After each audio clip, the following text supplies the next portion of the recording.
এই মাত্র 1000 ইট ফেললাম, 600টা গায়েব, 400টা পড়ে আছে আর মাত্র। কে চুরি করে নিয়ে যাচ্ছে এগুলো? এ মালতী, আমি সবে সবে ইট ফেললাম আর তুই এরকম ভাবে হাতে করে তুলে তুলে নিয়ে চলে যাচ্ছিস। আমি ঠিকই ধরেছিলাম এগুলো তোরই কাজ। এই মরেছে রে। আসলে মিনুর মা এই দুটো ইট চেয়েছিল তো, তাই জন্য তোমার থেকে নিয়েছি। একদম মিথ্যে কথা বলবি না, মিনুর মা চেয়েছে না, এমনি এমনি 600টা ইট উঠে গেল। এই রয়েছে তোমার ইট, নিয়ে যাও। আসলে মিনুর মায়ের বাড়িতে দোলের পুজো আছে, বললো কি সব হোম টোম করবে, আমাকে দুটো ইট এনে দে, তাই আমি দুটো ইট নিয়ে যাচ্ছিলাম। ঠিক আছে ঠিক আছে, তোমার ইট তুমি নিয়ে যাও, ঠাকুর সব দেখছে।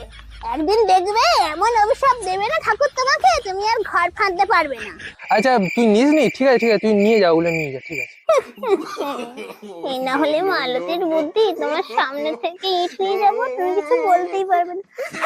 দাদা তুমি খুব ভালো, হ্যাঁ দেরি হয়ে যাচ্ছে, আমি আসছি।